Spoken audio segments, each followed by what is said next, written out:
এমন একটা জায়গায় রাখা হয় যে জায়গাটাকে এখন মানুষ আয়নাঘর নামে বলে আর কি। এই সুযোগটা কাজে লাগিয়ে খুব সুন্দরভাবে এটাকে পালিশ করা হচ্ছিল আর কি, যে আমরা পারিবারিক কারণে মাইক্রো সহ মানে গাড়ি সহ 7 দিন আত্মগোপনে চলে গেলাম, তাই না? এটা পুরোই মিথ্যা ছিল। এটা কোনো ব্যক্তিগত ইস্যু ছিল না, এটা একটা পরিকল্পিত গুম ইস্যু ছিল আর কি। মনে হলো যে maybe this is the end of my life, my journey, my mission. আমার মনে আছে যে আমি কালিমা শাহাদা পড়লাম। এখানে এসে আমার হাত ধরলো যিনি, ঠিক আছে, তিনি আমাকে বললেন যে we are from DB, please cooperate. এই তো সে ভাই লুঙ্গি পরা, তো আমি বললো আরে ভাই লুঙ্গি পরছেন সমস্যা নেই, চলেন ওঠেন, ব্যাপার না, আমার পোশাক আছে ওখানে গিয়ে দিয়ে দিব। তো ও বেচারা লুঙ্গি পরে উঠে গেছে, ও লুঙ্গি পরে আয়না করে। যে আমাদের গাড়িটা তার মাদ্রাসার গেটের সামনে ব্রেক করলো, আর এখানে ফোন দিয়ে বলবো যে গেটটা খোলো, ফোন ডায়াল করার মধ্যেই এই 4-5 মিনিটের মধ্যেই আর কি 2টা বা 3টা হয়তো বড় বড় এই মাইক্রো টাইপেরই হবে, হাই প্রোফাইল গাড়ি আর কি, এরকম কিছু গাড়ি দাঁড়ায় গেল এবং ওদেরকে আগে উঠাই ফেলছে গাড়ির মধ্যে।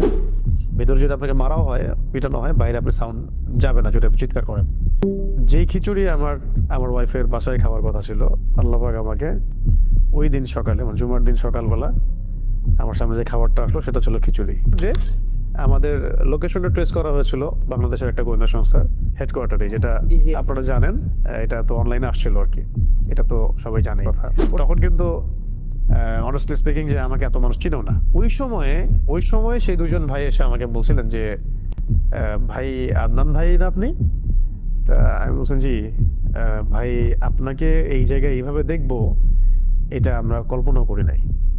কখনো বলছে যে তুমি না শাহাদাতের ওয়াজ করো, এখন কি তোমাকে ক্রস ফায়ারে দিব, শহীদ করে দিব, মানে এরকমও কথা আসতেছিল কি। তো যারা রিমান্ড করে তাদেরকে বড় ভাই বলে সম্বোধন করা হয়, আর যারা সার্ভিস দেয় তাদেরকে ছোট ভাই বলা হয়।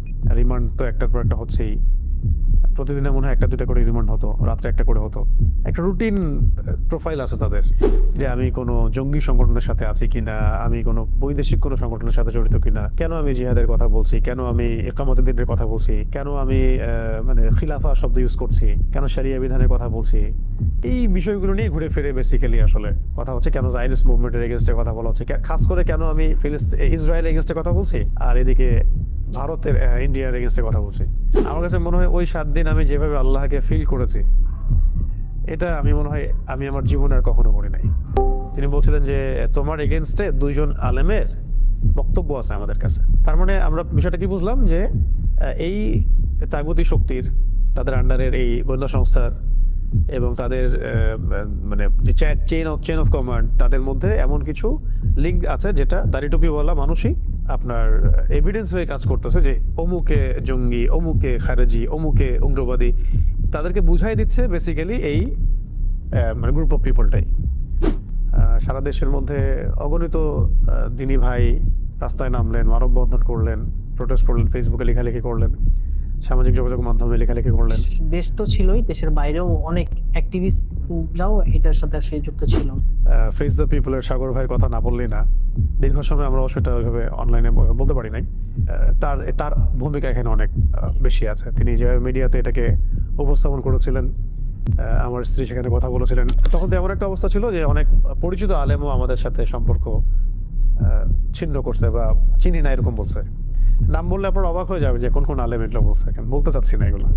যাতে তোমাকে আমরা এখন কি করবো, ক্রস ফায়ার দিব নাকি তোমাকে ছেড়ে দিব, ছাড়লে কোথায় জানবো, কি করবো তুমি বলো। তো আমি বললাম ঠিক আছে, আমি একটা প্ল্যান করার চেষ্টা করতেছি, বের হওয়ার কোনো রাস্তা স্পিড বিডি করে যে তোমার ব্যাপারে ফেস দ্য পিপলের এত আগ্রহ কেন, তোমার ব্যাপারে সংসদে কথা হচ্ছে কেন, একদিন আসে এটা বলে চলে যায়, আবার একটা রিমান্ডে এসে বলে হ্যাঁ তোমাকে নিয়ে জাতিসংঘে কথা হচ্ছে কেন, আবার আসে তোমাকে নিয়ে এত মানববন্ধন কেন। এই কথাগুলো আমরা দাওয়াতের মেজাজে বলেছি, কোনো পলিটিক্যাল পার্টি বিলং করে বলিনি কখনো, আর আমরা কখনো কোনো পলিটিক্যাল পার্টিতে যোগ দিইনি কখনো, এখনো দেই নাই, বা আমাদের রেপুটেশন এগুলো নাই।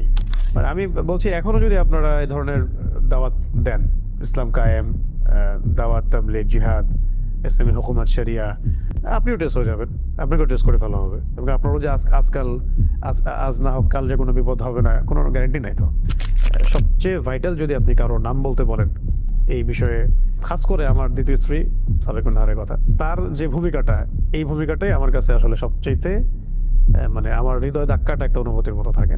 আমার প্রথম স্ত্রী এবং আমার এই পরিবারের যে সবর, ইস্তেকামে, বিপদগুলো ফেস করা, সবকিছু মিলিয়ে এটা সৌভাগ্য যে আল্লাহ রাব্বুল আলামিন আমাকে তার মতো একটা স্ত্রী দান করেছেন আলহামদুলিল্লাহ।